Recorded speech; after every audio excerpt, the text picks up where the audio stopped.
Hi, this is Outlaw Bookseller and it's time for another unboxing, as they say. Well, really it's not an unboxing because what I've got doesn't come in a box. I bought it in the shop. It's shrink wrapped, so it's an unwrapping. But of course, I guess if you put unwrapping on YouTube, that wouldn't fit in with the nomenclature. And you know, I'm a great believer in fitting in with the nomenclature, as you know, unless it's incorrect. But as it was established before I came on board, I'm quite happy to go with what there is because it's a new medium to me. So I want to unbox, unwrap this 7-inch single of two themes from The Shining, the wonderful film by Stanley Kubrick, based on the novel by Stephen King, which I'm not so keen on, with music by the absolutely marvellous Wendy Carlos. Was Walter Carlos originally, and the old swap happened. Great stuff. I've been a fan of Kubrick since I would say the end of the 70s, probably some of my first ones, and a fan of Carlos about the same time, because you could get the records, of course, but you couldn't always get to see the films. So without further ado, I'm going to sort of unwrap this one and we'll have a look at it. This 7-inch single is from Death Waltz Records. I'm just going to stop a minute because of course I'm not prepared as usual. I'm just going to get a little scissor. Bear with me a second. So let's have a look. Yeah, there's a big vogue these days, as we all know, for the reissuing, mostly on coloured vinyl, of classic horror scores. And basically, you know, this is a good thing because some of them are fantastic. Some of us bought them way back in the 80s when we were young and beautiful, and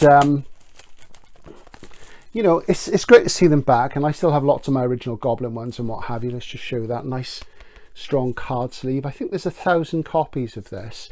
And what I wanted to say about this, of course, is the reason I bought this is because it has the original livery from the poster design and from the original album cover. Now, I only really bought this because you cannot get the soundtrack to The Shining. I don't know whether it's licensing problems or whatever. It was available on CD way back in the 80s. I foolishly didn't buy it. It's been deleted ever since. It's incredibly rare. It costs you hundreds of quid. Just, I'm not going to go there. And, you know, I just want to complain really that Warner Brothers or whoever it is, get yourself sorted and get the soundtrack out there because it's fantastic. So have a quick look at the record itself. Just show you the back there.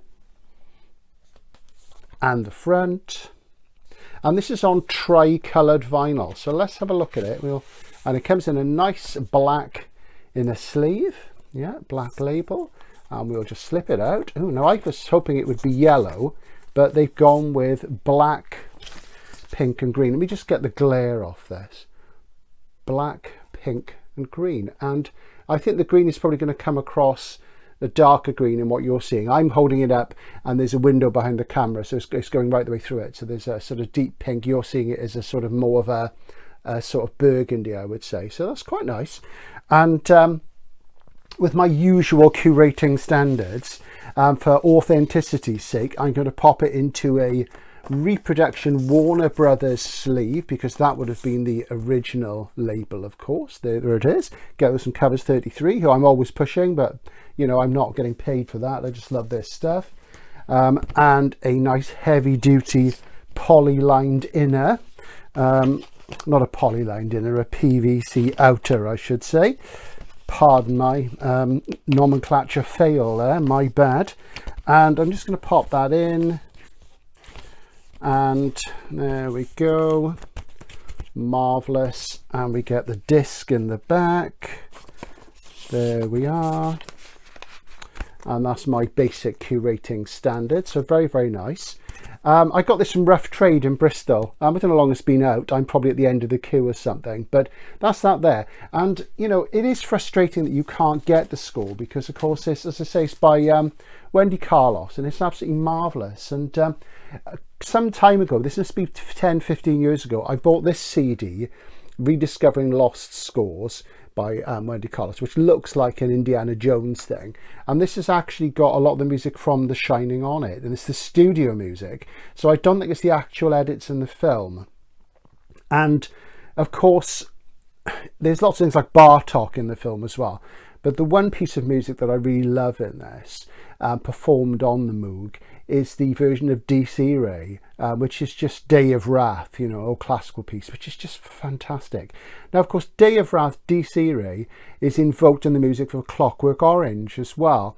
And if you've got the alternative soundtrack of A Clockwork Orange, the one that's called Walter Carlos's Clockwork Orange, I'm going to show you both of those now.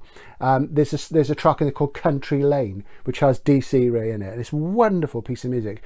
And I'm a real devotee of synth music. I used to play synth myself. And for me, it's one of the finest pieces of synth music going. And there's hints of it in Time Steps as well, the really long piece as well, which is in the film. So if you can get that, do pick it up. I'm not sure, it's probably deleted as well now. But why can't we get a proper soundtrack CD of The Shining? And please, let's have it with the original cover.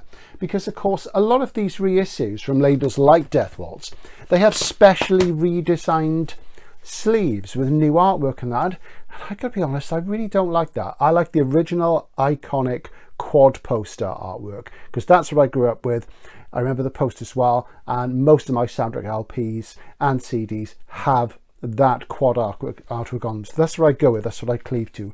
Authenticity, originality, the genuine article. I'm just going to show you, and this is my copy of the LP of the Clockwork Orange soundtrack, and I bought this way back. I must have bought this in 1981, 82. And what you see on the back there is Anthony Burgess' signature on a little label, and that goes back to a time when I was running a first editions club. I was founder manager of the first editions club for a major book selling company, and we used to get authors to sign books. In the case of Burgess, because he lived abroad, he was supposed to sign book plates. Now his publisher, who will remain nameless, got him to sign just sticky labels, which isn't quite as nice as book plates. But there were some spare ones, because we always used to get spares just in case of goofs at the publisher end, which used to happen, believe you me. And there we go. Burgess' signature on the back of my original LP. And I played and played and played this in the early 80s. Brilliant, time and time again. Ode to Joy, Beethoven, all that wonderful stuff. What a great record. You get a CD, it's never been deleted.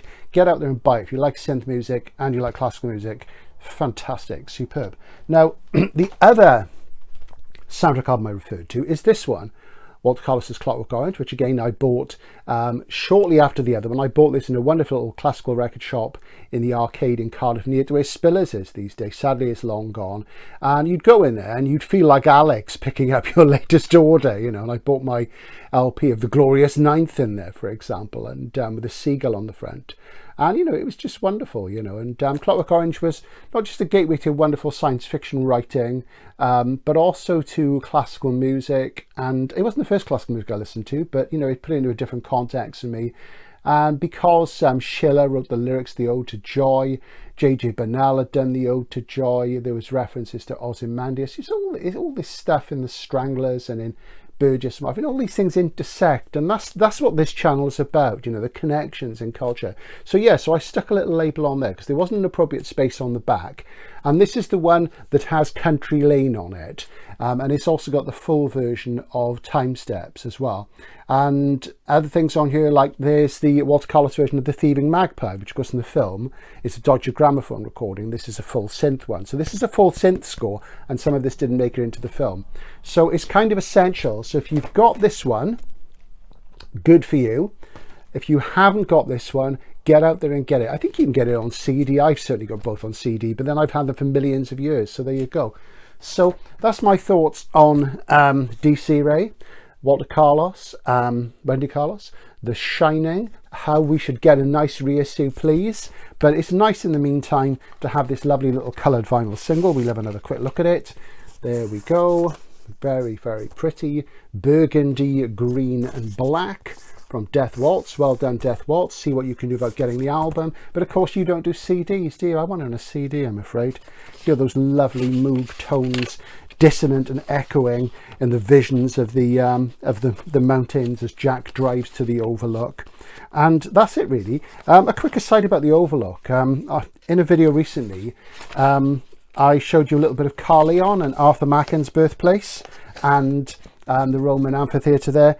And whenever we go to Newport, South Wales, we drive along the M4, and there's a hotel overlooking the M4 just before Newport and Carleon, called the Celtic Manor Resort, and the US president stayed there a few years ago. They had a big summit there. And it just reminds me of the Overlook Hotel. It looks like it. So maybe one day I'll go there and do some surreptitious filming. And my partner and I always call it the Overlook. So the Celtic Manor Resort may be the place to stay. I wonder if they have a room 237. Anyway, this is Outlaw Bookseller. Little unboxing there. Out for now.